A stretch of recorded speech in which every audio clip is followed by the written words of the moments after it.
सर्व मंगल मांगले शिवे सर्वार्थ साधिके शरण्ये त्र्यंबके गौरी नारायणी नमस्तुते।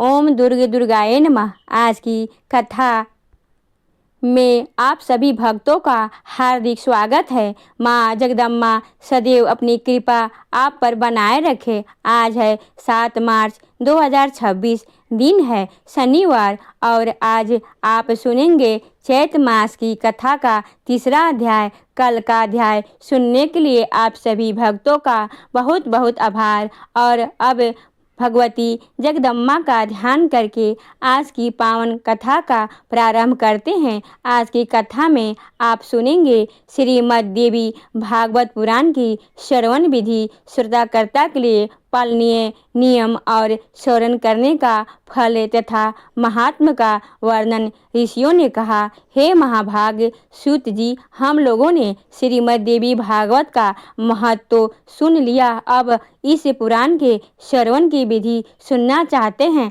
तब सूत जी कहते हैं कि हे मुनियों, अब आप लोग इस पुराण के श्रवण का विधान सुने, जिसे सुनने वाले मनुष्यों की समस्त कामनाएं सिद्ध हो जाती है। पुराण श्रवण के इच्छुक विद्वान मनुष्य को चाहिए कि वह सर्वप्रथम ज्योतिषी को बुलाकर सुमुहूर्त निर्धारित करें। इसके लिए ज्येष्ठ मास के से लेकर 6 महीने तक शुभ कारक होते हैं। हस्त, अश्वनी, मूल, पुष्प, रोहिणी, अनुराधा, मृगशिरा तथा स्वर्ण नक्षत्र, पुण्यतिथि तथा शुभ दिन में श्रीमद् देवी भागवत पुराण का श्रवण कल्याणकारी होता है। जिस नक्षत्र में बृहस्पति हो उसमें चंद्रमा तक गिनने पर क्रमशः इस प्रकार फल होते हैं। 4 नक्षत्र तक धर्म प्राप्ति, पुनः 4 तक लक्ष्मी की प्राप्ति, इसके बाद 1 नक्षत्र तथा वे सिद्ध प्रदान करने वाला और फिर 5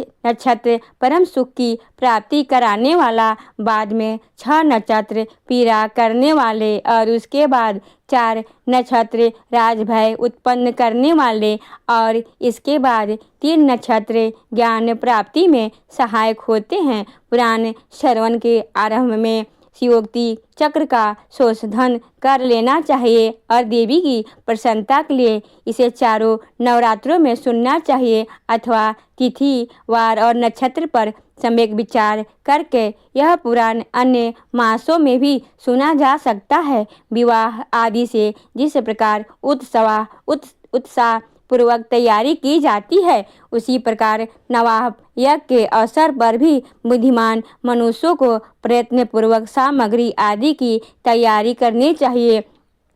पाखंड तथा लोभ से रहित चतुर, उदार एवं देवी भक्त सज्जनों को भी सहायक रूप में लेना चाहिए और देश में भी यत्नपूर्वक यह संदेश भेजना चाहिए कि हे कथानुरागी सज्जनों, यहाँ श्रीमद् देवी भागवत की कथा होने जा रही है, आप अवश्य पधारें। चाहे सूर्य की उपासना करने वाले हो, चाहे गणेश भक्त हो, चाहे शैव हो, चाहे वैष्णव हो अथवा शक्ति के उपासक हो, सभी इस कथा के श्रवण के अधिकारी हैं, क्योंकि सभी देवता शक्ति के साथ ही बने रहते हैं। इसीलिए श्रीमद् देवी भागवत की कथा रूपी सुधा के रसिक के प्रेमी जनों को कथा श्रवण के लिए विशेष रूप से आना चाहिए। ब्राह्मण, क्षत्रिय, वैश्य, शूद्र चारों वर्णों के स्त्री, पुरुष एवं ब्रह्मचार्य, गारहस्थ, वानप्रस्थ, संन्यास, इन चारों आश्रमों से निरत मनुष्यों को चाहे सकाम भाव से अथवा निष्काम भाव से अवश्य ही इस कथा सुधा का पान करना चाहिए। और जिन लोगों को पूरे 9 दिन तक कथा सुनने का अवकाश ना मिल सके, वे जब भी समय मिले तभी आ जाएं, क्योंकि यज्ञ में क्षण भर भी पहुंच जाना विशेष पुण्यदायक होता है। बड़ी नम्रता के साथ मनुष्यों को निमंत्रण देना चाहिए और आए हुए श्रोताओं को बैठने का भी समुचित प्रबंध करना चाहिए। विस्तृत भूमि में कथा प्रवचन का सुंदर स्थान बनाना चाहिए। उस स्थान की सफाई कराकर गोबर से लिपवा देना चाहिए। केले के स्तंभों से सुशोभित और ध्वज पताकों से अलंकृत करके सुरभ मंडप का निर्माण कराना चाहिए और उसके ऊपर सुंदर चांदनी लगा देना चाहिए। कथावाचक का आसन दिव्य तथा सुखकर आश्वस्त से युक्त होना चाहिए। उसे प्रयत्न पूर्वक पूर्वाभिमुख तथा उत्तराभिमुख कर रखवाना चाहिए और कथा श्रवण के लिए आने वाले पुरुष तथा स्त्री श्रोताओं के लिए भी यथायोग पृथक पृथक आसनों की व्यवस्था होनी चाहिए। वक्तवृत्ति संपन्न सैनी शास्त्रज्ञ देवी की आराधना में तत्पर, दयालु, लोभहीन, दक्ष तथा धैर्यशाली कथावाचक उत्तम माना गया है। इसी प्रकार से श्रोता भी ऐसा होना चाहिए जो ब्राह्मण से भी देवभक्त, कथा रस का पान करने वाला, उदार, लोभ रहित, विनम्र और हिंसा आदि से रहित हो। पाखंडी, लोभी स्त्री स्वभाव, कामी, धर्म का दिखावा मात्र करने वाला, निष्ठुर और लोभी वक्ता देवी भागवत के नवाह यज्ञ में श्रेष्ठ नहीं माना जाता है। श्रोताओं की शंकाओं के निवारण हेतु कथावाचक के साथ ऐसा सहायक भी लगा देना चाहिए कि जो पंडित, गुणवान, शांत तथा श्रोताओं को समझने में कुशल हो, समझाने में कुशल हो और कथा प्रारंभ होने से एक दिन पूर्व ही वक्ता एवं श्रोता गणों को छोड़ कर्म करा देना चाहिए। तत्पश्चात अन्य नियमों का पालन करना चाहिए। उस दिन शौच आदि से निवृत्त होकर अरुणोदय देव बेला में ही स्नान कर लेना चाहिए। संध्या तथा तर्पण आदि नित्य कर्म संक्षेप में ही करना चाहिए। तत्पश्चात कथा श्रवण का अधिकारी बनने के लिए गोदान करें और सब विघ्नों को दूर करने वाले श्री गणेश जी का सर्वप्रथम पूजन करें। कलश स्थापना करके वहाँ 10 दिग्पालों, बडुग, क्षेत्रपाल, सभी योगिनियों और मांत्रिकाओं का भी पूजन करें। तुलसी, नवग्रह, विष्णु तथा शिव जी का पूजन करके नवाक्षर मंत्र से जगदम्बा का पूजन करना चाहिए। तत्पश्चात सुंदर अक्षरों से लिखी हुई भगवती की मानमयी मूर्ति स्वरूप श्रीमद् देवी भागवत पुस्तक की सभी उपचारों से विधिवत पूजा करके कथा के निवेदन समर्पित के लिए 5 विद्वान ब्राह्मणों को वर्णन करना चाहिए। उनसे निरंतर नवार मंत्र का जप एवं दुर्गा सप्तती पाठ का करवाना चाहिए। अंत में प्रदक्षिणा तथा नमस्कार करके बाद इस प्रकार स्तुति करें।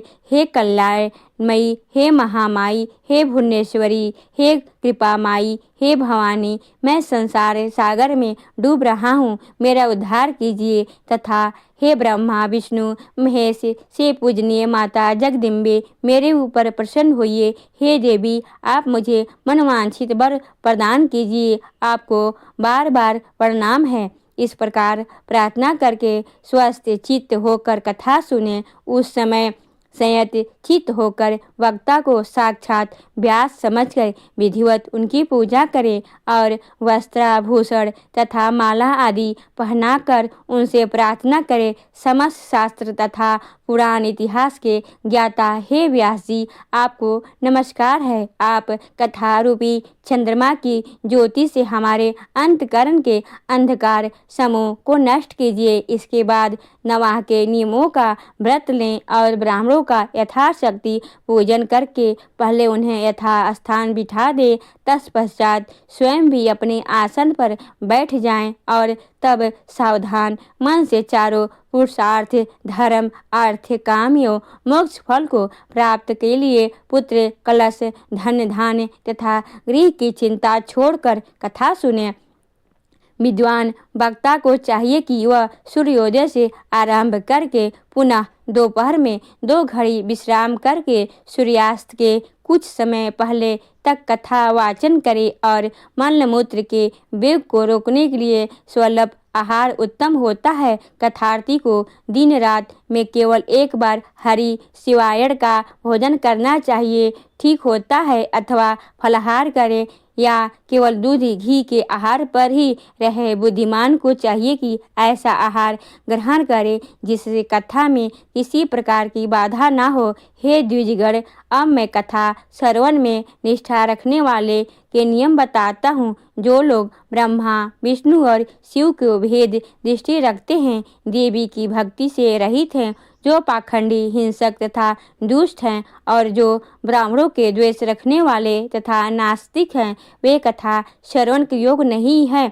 जो पर स्त्री, पराया धन, ब्राह्मण धन तथा देव संपत्ति के हरण में लुब्ध रहते हैं, उनका कथा श्रवण से अधिकार नहीं है। श्रोता को चाहिए कि वह ब्रह्मचार्य का पालन करे, पृथ्वी पर सोए, सत्य बोले, जितेंद्रिय रहकर तथा कथा की समाप्ति पर संयम पूर्वक पत्तल पर भोजन करे। प्रति को बैगन, बढ़िया, कलीदे, तेल, दाल, मधु और जला हुआ बासी तथा भाव दूषित अन्न का त्याग कर देना चाहिए। कथा सुनने वाले व्रती मांस, मसूर, रजस्वला स्त्री को देखा हुआ खांडे, लहसुन, मूली, हींग, प्याज, गाजर, कोहड़ा और कर्मी का साग न खाएं। काम, क्रोध, मद, लोभ, पाखंड और अहंकार को छोड़ दे। प्रद्रोही, पतित, संस्कारहीन, चांडाल, यवन, अत्यज, रजस्वला स्त्री और वेदहीन मनुष्यों से कथावृत्ति को वार्तालाप नहीं करना चाहिए। श्रोता को चाहिए कि वह वेद, गौ, गुरु, ब्राह्मण, स्त्री, राजा, महापुरुष, देवताओं और देव भक्तों की निंदा कभी न सुने। जो कथावृत हो उसे सर्वदा विनयशील, सरल चित्त, पवित्र, दयालु, कम बोलने वाला तथा उदार मन वाला होना चाहिए। श्वेत, कुष्ठी, क्षय रोगी, अभागा, पापी, दरिद्र तथा संतानहीन मनुष्य इस कथा को भक्ति पूर्वक सुने। जो स्त्री बंध्या, काक बंध्या, जिस स्त्री को एक बार संतान होकर बंद हो जाए, अभागिन तथा मृत्युवस्था हो और जिसका गर्भ फिर जाता हो, ऐसी सभी स्त्रियों को इस देवी भागवत कथा का श्रवण करना चाहिए। जो मनुष्य बिना परिश्रम के ही धर्म, अर्थ, काम और मोक्ष प्राप्त करना चाहता है, वह यत्न पूर्वक इस देवी भागवत की कथा अवश्य सुने। इस नवा कथा के दिन 9 दिन 9 यज्ञों के समान है और इनमें किया गया दान, हवन तथा जप अत्यंत फल देने वाला होता है।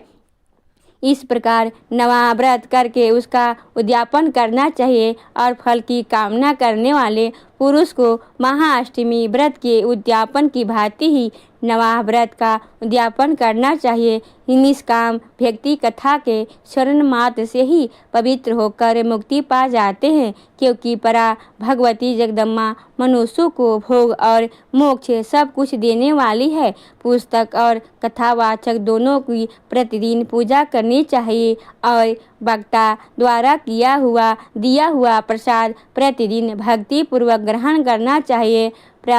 यज्ञ में जो श्रोता नित्य कुमारी कन्याओं, सुहागन स्त्रियों तथा ब्राह्मणों को भोजन कराता है और उनसे प्रार्थना करता है, उसकी कार्य सिद्धि अवश्य हो जाती है, इसमें संदेह नहीं है। सभी त्रुटियों की शांति से निमित्त कथा समाप्ति के दिन गायत्री सहस्त्र नाम तथा विष्णु सहस्त्र का पाठ कराना चाहिए। जिनके स्मरण से नाम कीर्तन में तप, यज्ञ की क्रिया आदि से नियुक्ता समाप्त हो जाती है, उन विष्णु भगवान का नाम कीर्तन करना चाहिए। कथा समाप्ति के दिन दुर्गा सप्तती के मंत्रों से अथवा देवी महात्म्य के मूल पाठ से या नवराह पद से होम करना चाहिए अथवा घृत सहित पायस द्वारा गायत्री मंत्र का उच्चारण करके हवन करें, क्योंकि यह श्रीमद् देवी भागवत महापुराण गायत्री में कहा गया है। कथावाचक जो वस्त्र, भूषण, धन आदि के द्वारा संतुष्ट करें, क्योंकि कथावाचक के प्रसन्न होने पर सभी देवता उस पर प्रसन्न हो जाते हैं। श्रद्धा पूर्वक ब्राह्मणों को भोजन करवाएं और नाना विधि दक्षिणाओं को से उन्हें संतुष्ट करें, क्योंकि वे विप्र पृथ्वी पर देवता के स्वरूप हैं। इसके संतुष्ट होने पर वांछित फल प्राप्त होता है। सुहागन स्त्रियों तथा कुमारी कन्याओं को साक्षात देवी समझकर उन्हें भोजन करावें और उन्हें दक्षिणा देकर अपने मनोरथ की सिद्धि के लिए प्रार्थना करें। स्वर्ण दूध देने वाली गौ, हाथी, घोड़े और भूमि का दान करना चाहिए, क्योंकि उसका अक्षय फल प्राप्त होता है। सुंदर अक्षरों में लिखी हुई देवी भागवत की पुस्तक को रेशमी वस्त्र में लपेटकर उसे स्वर्ण निर्मित सिंहासन पर रखकर अष्टमी या नवमी तिथि को विधि पूर्वक कथावाचक को दान करना चाहिए, क्योंकि ऐसा करने से वह इस संसार में सभी सुखों को भोग कर अंत में दुर्लभ मोक्ष प्राप्त करता है। पुराण को जानने वाला वक्ता चाहे दरिद्र हो, दुर्बल हो, बालक हो, युवक हो अथवा वृद्ध हो, वह सर्वदा वंदनीय, पूज्य और मान्य होता है। तदपि संसार में जन्म अथवा गुण के कारण अनेकों गुण हैं, परंतु पुराण का ज्ञाता उन सब के श्रेष्ठ गुरु है। व्यास के आसन पर बैठा हुआ पौराणिक ब्राह्मण जब तक कथा समाप्त ना हो जाए तब तक किसी को भी प्रणाम ना करे। जो लोग इस दिव्य पौराणिक कथा को श्रद्धा सहित होकर सुनते हैं, उन दुख तथा दरिद्र युक्त मनुष्यों को कथा श्रवण का पुण्य फल प्राप्त नहीं होता। और जो लोग तांबूल, पुष्प आदि उपचारों से पुराण का पूजन किए बिना ही देवी का कथा सुनते हैं, वे दरिद्र होते हैं। और जो लोग कथा के बीच में ही उसे छोड़कर अन्यत्र चले जाते हैं, कुछ ही समय में के बाद उनकी संपदाएं एवं स्त्रियां आदि नष्ट हो जाती है। और जो अभी मानसवश व्यास के ऊंचे स्थान पर बैठकर कथा सुनते हैं, वे नरक यातना भोग कर इस लोक में कौवे की योनि में पाते हैं। जो बहुमूल्य आसन पर अथवा विरासन से बैठकर दिव्य कथा का श्रवण करते हैं, वे अर्जुन वृक्ष होते हैं। और कथा होते समय जो लोग व्यर्थ में तर्क वितर्क करते हैं, वे इस लोक में पहले गंधर्व योनि में तत्पश्चात गिरगिट की योनि में जाते हैं। जो लोग पुराण जानने वाले की अथवा पापनाशनी कथा की निंदा करते हैं, वे सैकड़ों जन्मों तक दुष्ट कुत्ते होते हैं, इसमें कोई संदेह नहीं है। और जो लोग कथावाचक के बराबर आसन पर बैठकर कथा सुनते हैं, उन्हें गुरु के आसन पर बैठने का पाप लगता है और वे नरक में वास करते हैं। जो लोग वक्ता को प्रणाम किए बिना ही कथा सुनने लगते हैं, वे जन्मांतर में विषैले वृक्ष होते हैं। इस प्रकार के जो लोग लेटे लेटे कथा सुनते हैं, वे अजगर और सांप की योनि पाते हैं। जो मनुष्य कभी भी पुराण की कथा नहीं सुनते, वे घोर नरक भोग कर विषैले बनैले सुअर की योनि में आते हैं। जो सत्य मनुष्य कथा का अनुमोदन नहीं करते बल्कि उसे बिंग डालते हैं, वे करोड़ों वर्षों तक नरक यातना भोग कर राम शुकर होते हैं। जो लोग पुराण वेदता को आसन, पात्र, द्रव्य, फल, वस्त्र तथा कम्बल प्रदान करते हैं, वे भगवान के परम पद को प्राप्त करते हैं। जो मनुष्य पुराण पुस्तक के लिए नवीन रेशमी वस्त्र तथा सुंदर सूत्र का दान करते हैं, वे सुखी रहते हैं। सभी पुराणों के सुनने से जो फल प्राप्त होता है, उसमें 100 गुना पुण्य श्रीमद् देवी भागवत के श्रवण से प्राप्त होता है। जिस प्रकार नदियों में गंगा श्रेष्ठ है, देवताओं में शिव श्रेष्ठ है, काव्यों में वाल्मीकि रामायण श्रेष्ठ है तथा तेज वश्यनियों में भगवान सूर्य श्रेष्ठ है, और जैसे आनंद देने वाले में चंद्रमा, सब धनु में सुयश, धर्मशील में पृथ्वी, गंभीरता में समुद्र, मंत्रों में गायत्री तथा पापनाश के उपायों में भगवत स्मरण श्रेष्ठ है, उसी प्रकार 18 पुराण में श्रीमद् देवी भागवत पुराण सर्वश्रेष्ठ है। इसी उपाय से यदि कोई मनुष्य इस महापुराण की 9 आवृत्तियाँ सुन ले, अर्थात 9 बार सुन ले, तो इसके फल का वर्णन नहीं किया जा सकता। वह तो जीवन मुक्त ही हो जाता है।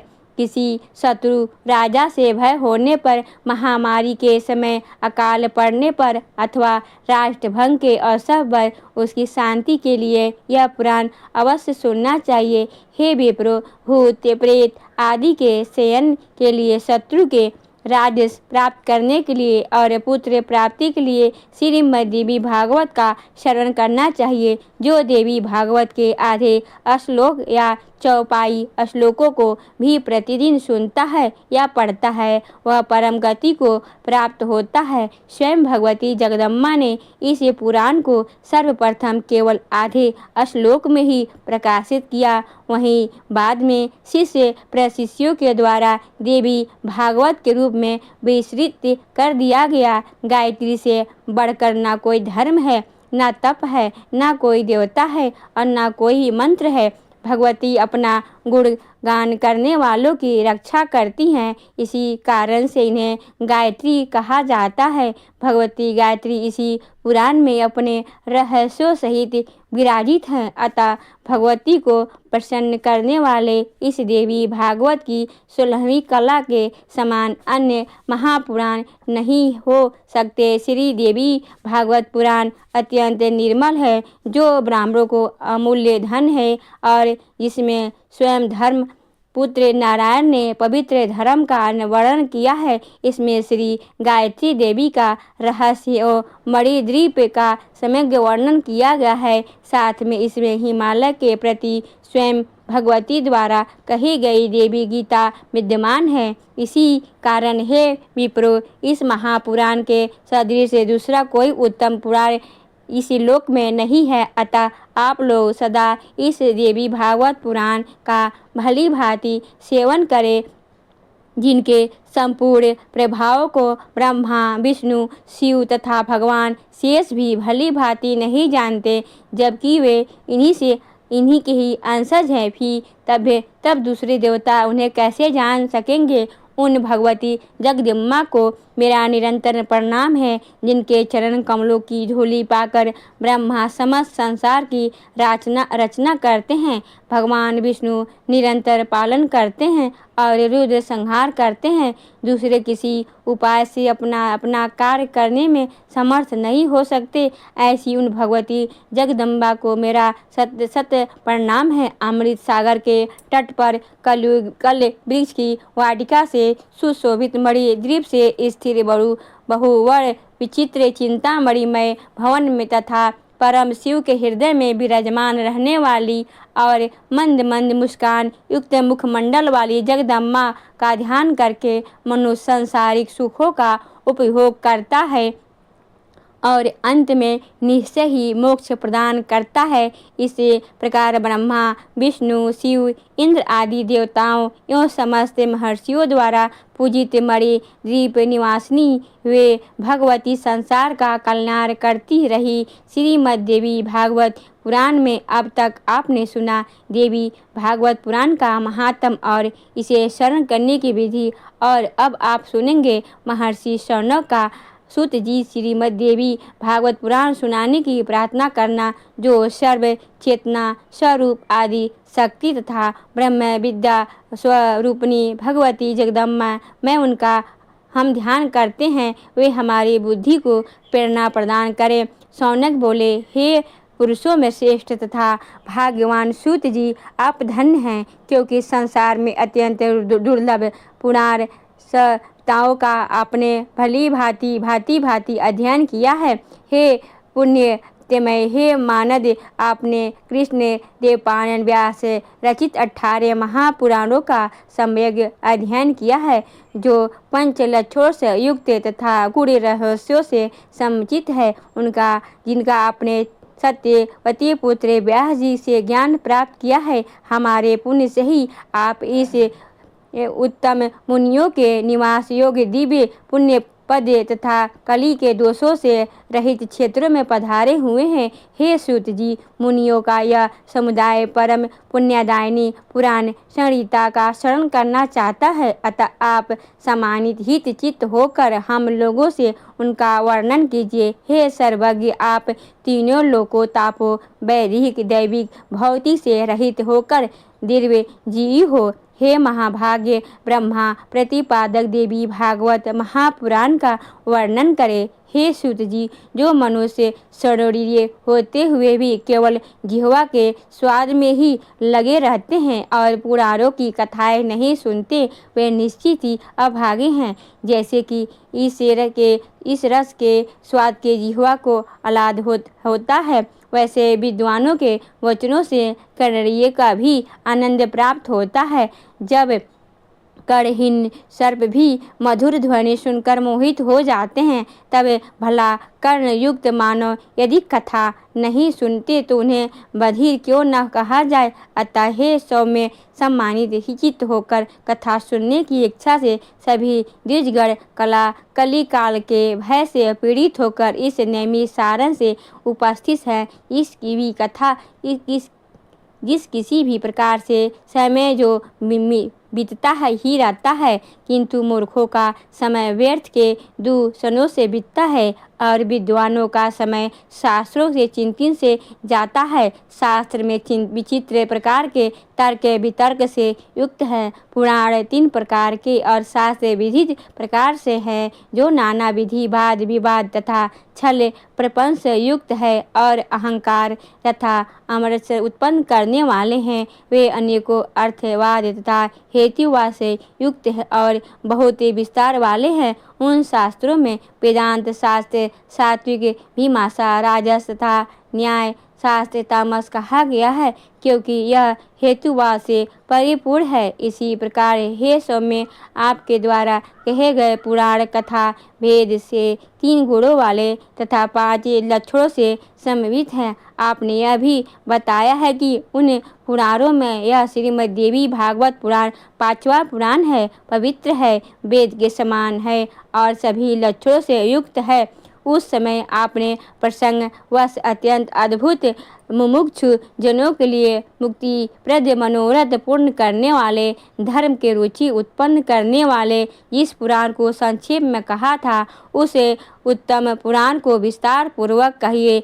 उस दिव्य तथा कल्याणमय श्रीमद् देवी भागवत पुराण को हम सभी विद्वान द्विजगण आदर पूर्वक सुनने की इच्छा रखते हैं। हे धर्मज्ञ गुरु, भक्त एवं सद्गुण के संपन्न होने के कारण आप कृष्ण के देशायन के द्वारा कही गई इस प्राचीन साहित्य का ज्ञान प्राप्त कर चुके हैं। जिस प्रकार देवता लोग अमृत पान करते हैं, वे तृप्त नहीं होते, उसी प्रकार हम लोगों ने भी यहाँ आपके मुखारविंद से निकली हुई अन्यायन कथाएं सुनी, किंतु अभी भी हम तृप्त नहीं हुए हैं। हे सूत जी, इस अमृत को धिक्कार है, जिसके पीने से कभी मुक्ति नहीं होती, परंतु इसे भागवत रूपी कथा सुधा के पान से जो मनुष्य सीधी भव संकट से मुक्त हो जाता है। हे सूत जी, अमृत पान के लिए जो हजारों प्रकार के यज्ञ किए गए हैं, उनमें भी सर्वदा के लिए हमें शांति नहीं मिलती। भक्तों का फल तो केवल स्वर्ग है। पुण्य क्षीण होने पर पुनः स्वर्ग से मृत्यु लोक में लौटना ही पड़ता है। इस प्रकार निरंतर आवागमन के चक्र में आना जाना लगा रहता है। हे सर्वज्ञ, कला चक्र में भ्रमण करते हुए मनुष्यों के ज्ञान के बिना मुक्ति कदापि संभव नहीं है।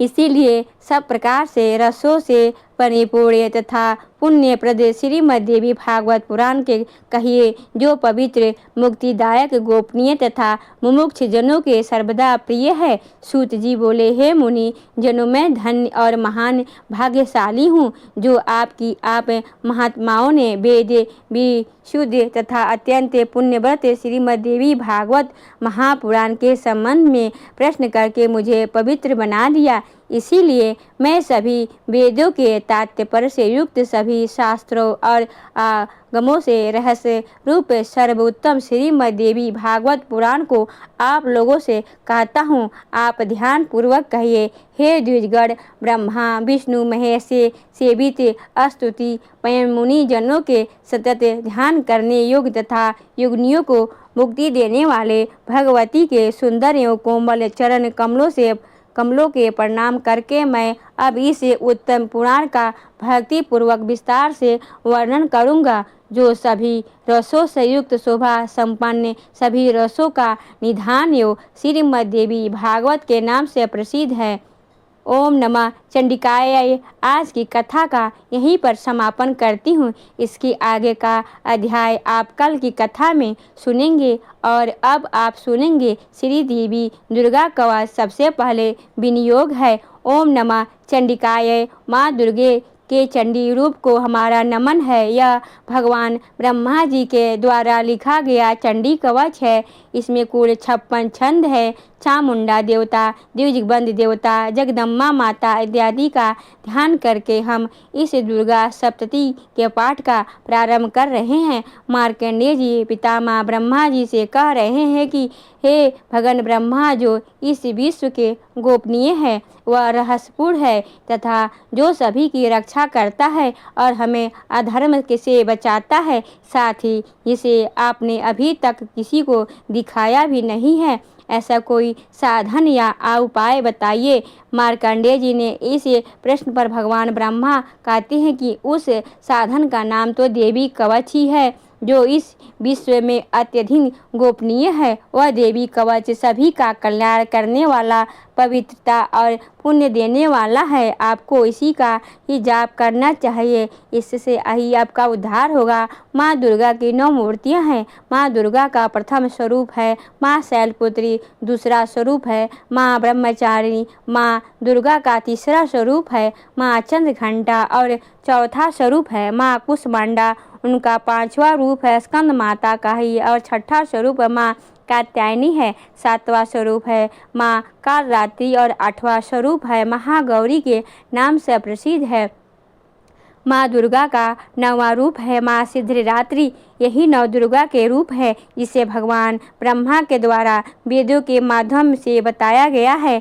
जो मनुष्य अग्नि में जल रहा हो और सभी ओर से शत्रुओं से घिर गया हो, विपरीत परिस्थितियों का सामना कर रहा हो और उस समय यदि वह माँ दुर्गा के शरण में जाता है, तो उसका कभी भी बुरा नहीं हो सकता। अर्थात माँ दुर्गा का ध्यान किए जाने पर माँ दुर्गा उसकी हर परिस्थितियों में सहायता करती हैं। यदि युद्ध का समय हो और मनुष्य संकटों से घिरा हुआ हो, तो भी माँ दुर्गा के प्रभाव से उसका कुछ भी बुरा नहीं होता।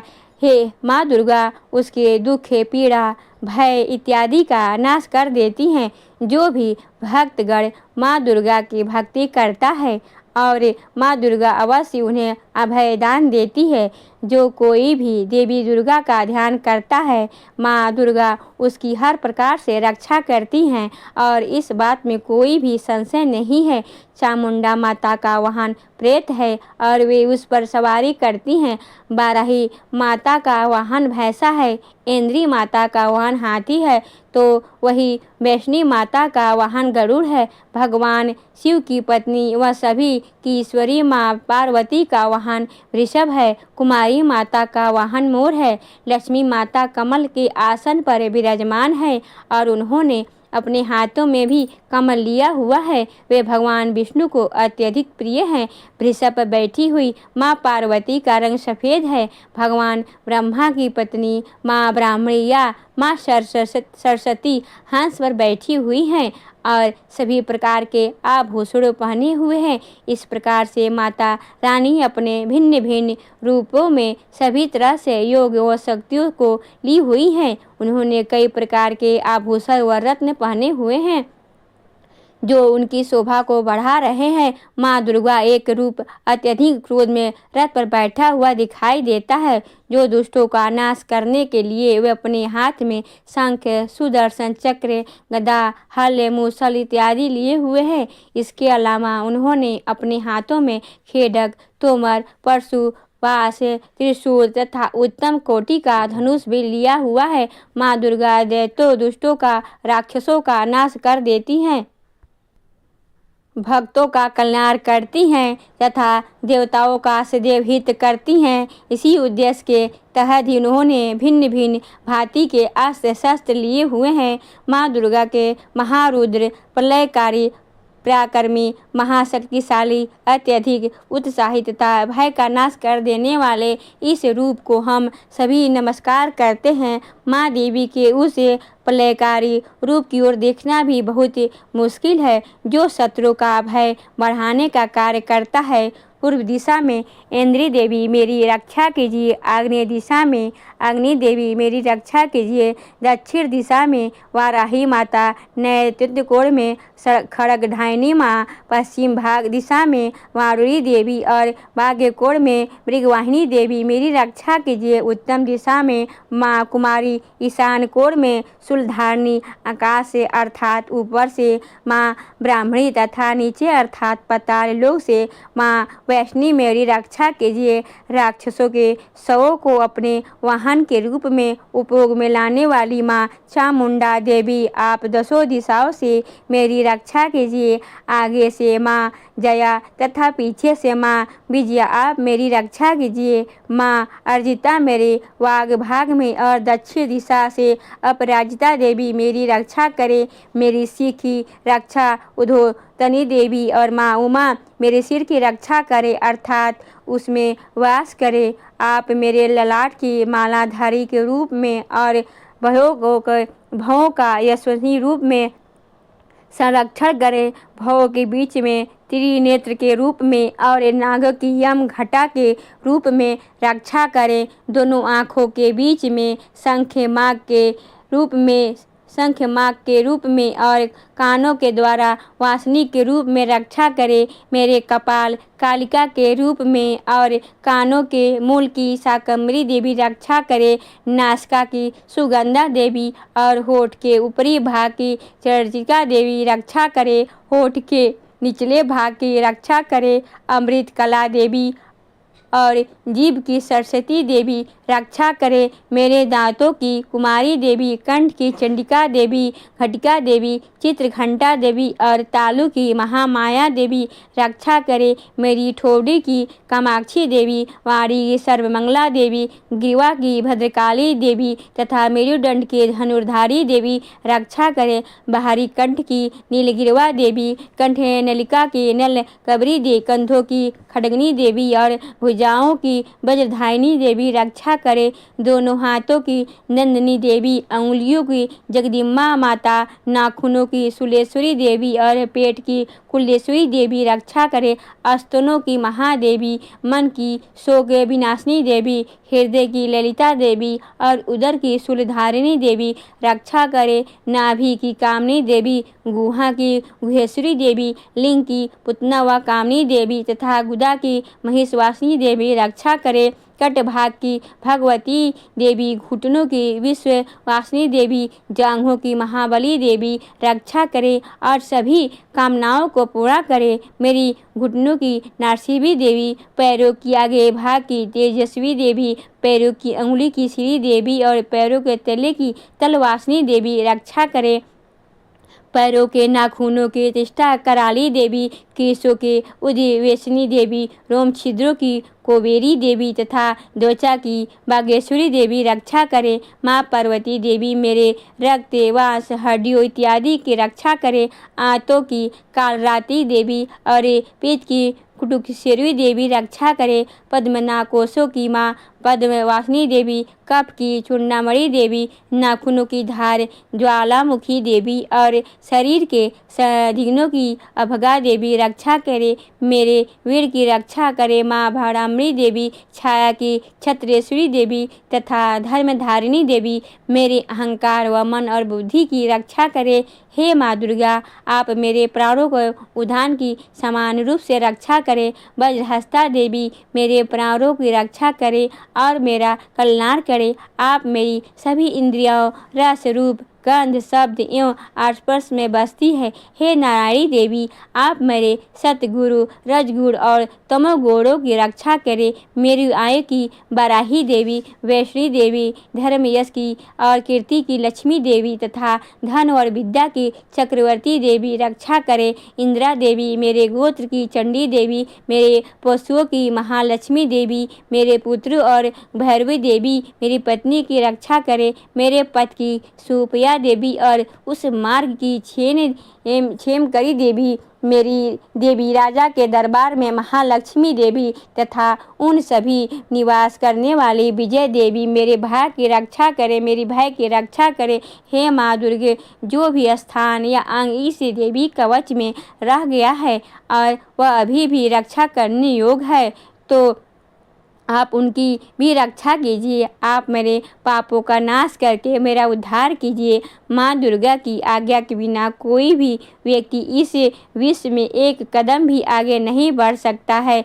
हम यदि कहीं पर जा रहे हैं तो हमें अवश्य इस देवी कवच का पाठ करना चाहिए और उसके बाद ही प्रस्थान करना चाहिए। इस दुर्गा रक्षा कवच के पाठ से हमें हर जगह लाभ व सफलता मिलती है और हमारे सभी काम बन जाते हैं। अब जब भी माँ दुर्गा का ध्यान करते हैं, वैसे ही हमारे सभी काम बनते चले जाते हैं। उस व्यक्ति को इस पृथ्वी पर बिना किसी तुलना के परम यश और वैभव प्राप्त होता है। जो भी भक्तगण इस देवी रक्षा कवच का पाठ करता है, उसका भय समाप्त हो जाता है, युद्ध में उसकी विजय होती है तथा वह तीनों लोकों में पूजनीय हो जाता है। देवी माता का यह रक्षा कवच देवताओं का तक के लिए बहुत दुर्लभ है। जो व्यक्ति इस देवी कवच का तीनों समय श्रद्धापूर्वक के पाठ करता है, उसे देवी माता की कृपा से तीनों लोकों में विजय मिलती है। वह काल मृत्यु से भय दूर होता है तथा 100 वर्षों तक भी अधिक समय तक जीवित रहता है। इस दुर्गा कवच के पाठ से व्यक्ति के शरीर में होने वाले हर तरह के रोग समाप्त हो जाते हैं। उसके शरीर में बनने वाला विष भी समाप्त हो जाता है तथा कई रोग उसका भी कुछ भी नहीं बिगाड़ सकता है। जो भी मनुष्य इस दुर्गा रक्षा कवच को अपने हृदय में धारण कर लेता है, उस पर इस पृथ्वी पर होने वाले सभी प्रकार के अभिचारक मंत्र तंत्र का प्रभाव समाप्त हो जाता है। सभी तरह की डाकनी, शाकनी, अंतरिक्ष में रहने वाले आदि शक्ति व भयंकर डाकने, भूत, पिशाच, यक्ष, गंधर्व, राक्षस, ब्रह्म, राक्षस, बेताल, कुष्मांडा, भैरव इत्यादि सभी तरह की नकारात्मक शक्तियों के प्रभाव इस दुर्गा कवच के माध्यम से समाप्त हो जाते हैं। इस रक्षा कवच का पाठ करने वाला व्यक्ति राजा से सम्मान प्राप्त करता है और उसकी सुख संपत्ति में वृद्धि होती है।